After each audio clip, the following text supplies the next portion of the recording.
अस्सलामु अलैकुम। उम्मीद है कि आप सब लोग खैर खैरियत से होंगे। अल्लाह ताला हर किसी को अपनी हिफ्ज़ ईमान में रखे।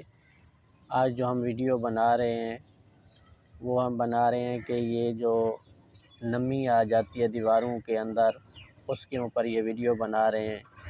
जब आपने प्लंथ बनाना है, जब आपने बेसमेंट बनानी है, तो उसके लिए नमी से कैसे बचा जा सकता है। एक आसान सा तरीका है जिसके ऊपर कोई ख़र्चा भी नहीं है और उससे नमी से बहुत ज़्यादा बचा जा सकता है। उसके लिए क्या है कि मसला क्या होता है कि अभी हम आपको मिसाल देते हैं कि ये आपका प्लंथ बीम है, नीचे का ये वाला, ये आपका प्लंथ बीम हो गया।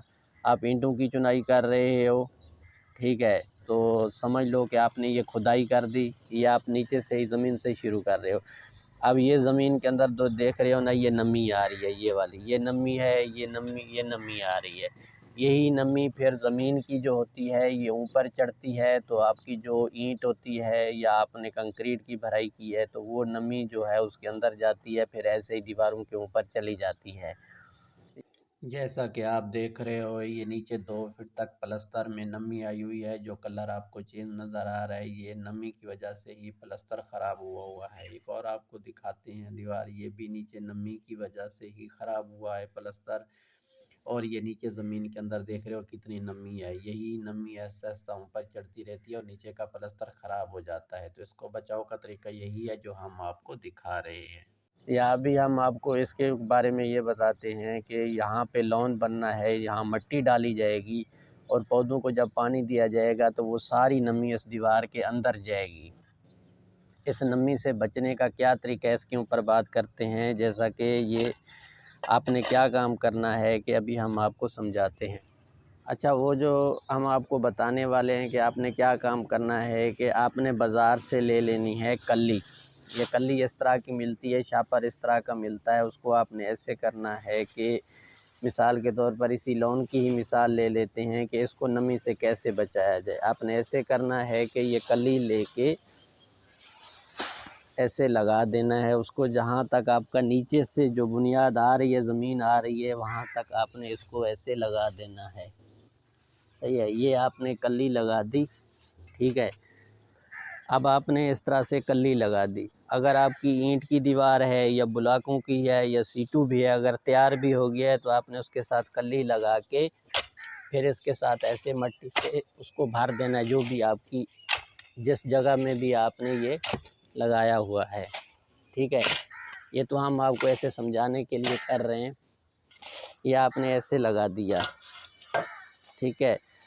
जब आपने ऐसे ये लगा दोगे, इसके साथ मिट्टी डाल दोगे, तो कभी भी कली को जो है वो क्रॉस नहीं करती। नमी इस कली को कभी भी क्रॉस नहीं करती। बेशक आप यहाँ पे पानी खड़ा कर दो, अगर पानी भी भर दो, मैं आपको मिसाल दे रहा हूँ कि अगर आप इस तरह से कली लगा देते हो, कली लगाने के बाद अगर आप इसके अंदर पानी भी भर देते हो तो वो कभी भी इस दीवार तक नहीं पहुँच पाएगा पानी।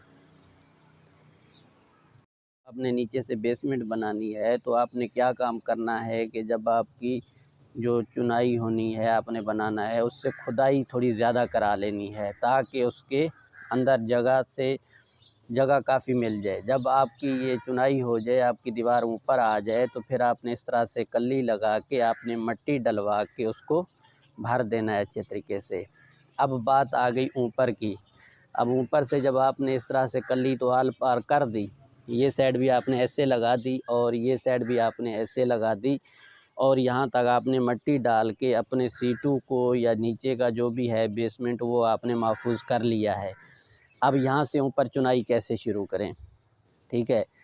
अब अभी इसकी ऊपर चुनाई कैसे शुरू करें, ठीक है। ये तो यहाँ तक महफूज हो जाएगा, ये यहाँ तक मिट्टी भर गई समझो आपकी, या यहाँ तक मिट्टी आ गई, ठीक है। और इधर भी आपकी यहाँ तक मिट्टी आ गई। अब यहाँ से तो ऐसे कली लगी हुई है, इसके ऊपर चुनाई कैसे शुरू करें। तो फिर आपने क्या काम करना है कि इसको बीच से ऐसे काट देना है, ठीक है। इस तरह से बीच से आप इसको काट दोगे। जब ये बीच से कट जाएगी तो ये समझ लो कि आपका जोड़ खुल गया। ये जोड़ खुल गया। अब यहाँ पे आपकी ऐसी कली महफूज लगी हुई है, तो यहाँ से फिर आपने ऊपर चुनाई शुरू कर लेनी है और इस कली को फिर इधर दबा के ऐसे यहाँ पे ये कर देना है। अब ये दीवार में ऐसे कभी भी नमी नहीं आएगी, ठीक है। अब ये तो हो गया शैडो से रोकने का तरीका। अब हम आपको बताते हैं कि आपने नीचे से नमी को कैसे रोकना है। अभी हम आपको ये समझा रहे हैं कि आपने बेसमेंट से नमी को कैसे रोकना है। मिसाल के तौर पर ये आपका बेसमेंट हो गया, ये आपने खुदाई कर ली, ये जगह नीचे की हो गई। इसको आपने क्या काम करना है, वही जो आप कली लोगे, कली जो बाज़ार से मिलती है, इस तरह से आपकी कली है, आपने इसको थोड़ा सा ऐसे फ़ोल्ड कर लेना है, ठीक है। थोड़ा ऐसे इसको इस तरह से फ़ोल्ड कर लेना है, ठीक है। इस तरह से ये आपने ऐसे कर दिया, इसको इस तरह करके फिर आपने इसको इस तरह इसके नीचे डाल देना है ऐसे। ये आपने नीचे डाल दी।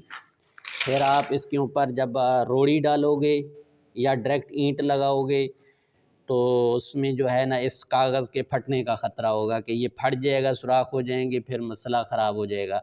आप इसके ऊपर इस तरह से मिट्टी भी डाल सकते हो, ठीक है। तो मिसाला भी बना के डाल सकते हो। मिसाला बना के सूखा मिसाला डाल देना है, गीला नहीं डालना, सूखा मिसाला बिल्कुल, ठीक है, ताकि ये नीचे की जो कली है ये ख़राब ना हो, ठीक है।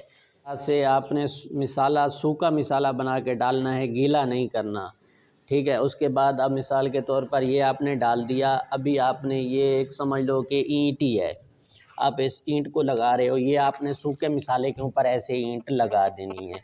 ये आपकी ईंट लग गई, ठीक है। उसके बाद आपने क्या काम करना है कि एक रद्दा लगाने के बाद फिर इसको टैड से पानी लगा देना है, टैड पानी भर देना है। जब आप पानी भरोगे, पानी नीचे चला जाएगा, ये मिसाला ख़ुद ब खुद गीला हो जाएगा और मज़बूत हो जाएगा, ठीक है। तो ऐसे सूखा डालते जाओगे, ईंटें लगाते जाओगे। एक रद्दा लगाने के बाद जैसे ईंट का एक रद्दा लगा दिया तो उसके बाद आपने इसके अंदर पानी डाल देना है ताकि ये सूखे वाला मिसाला है ये गीला हो जाए। अगर आपने रोड़ी डालनी है, मिसाल के तौर पर रोड़ी डाल के कच्चा करना है, तो इस तरह से जब आपने नीचे मिसाला डालना है, ये मिसाला डालने के बाद आप इसके ऊपर इस तरह से अपनी रोड़ी डाल दोगे। ये एक मैं मिसाल दे रहा हूँ। इस तरह से आपने इसके ऊपर ये समझ लो कि आपने रोड़ी डाल दी। अब रोड़ी के ऊपर डालने के बाद जो भी आपका आगे का जो प्रोसेस है, आपने जो करना है वो कर लेना, ठीक है। ऐसे डाल के आप पानी लगा दोगे कि अब ये नीचे की कली डैमेज नहीं होगी। इस तरह से मिसाला सूखा मिसाला डालने से पानी वो कर दोगे, ये कली डैमेज नहीं होगी। अब इसके बाद जब आप ऊपर शुरू करेंगे, ऊपर बनाने के बाद ये कली आपकी फ़ोल्ड ऐसे इधर ऐसे पड़ी रहेगी। आप इसको उठा लोगे, फिर आप इसको इस तरह से खोल के ऐसे ऊपर कर लेना। जब आपकी ये समझ लो कि आपने जब मिट्टी डालनी है, ये आपकी समझ लो कि दीवार आप यहाँ से ज़मीन से ऊपर निकल आए, 1-1.5 फुट नीचे से ऊपर निकल आए, ये आप ऊपर आ गए, तो आपने क्या काम करना है, वही कली ये जो आपकी फ़ोल्ड पड़ी हुई है, इसको आपने इस तरह से खोल के ऊपर करना है। ऊपर करके ऐसे करके फिर इस तरह से इसके पीछे मिट्टी डाल के इस तरह से इसको वो कर देना है। अब ये जो आपकी नीचे बेसमेंट है, ये बिल्कुल ही इसको कहीं से नमी नहीं लगेगी।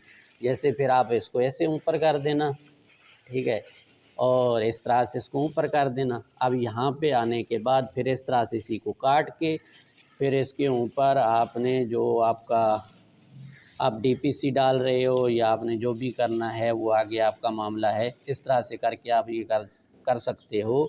तो इस तरह से कभी भी आपके नीचे बेसमेंट में नमी नहीं आएगी। जब नीचे नहीं आएगी तो ऊपर कैसे जाएगी।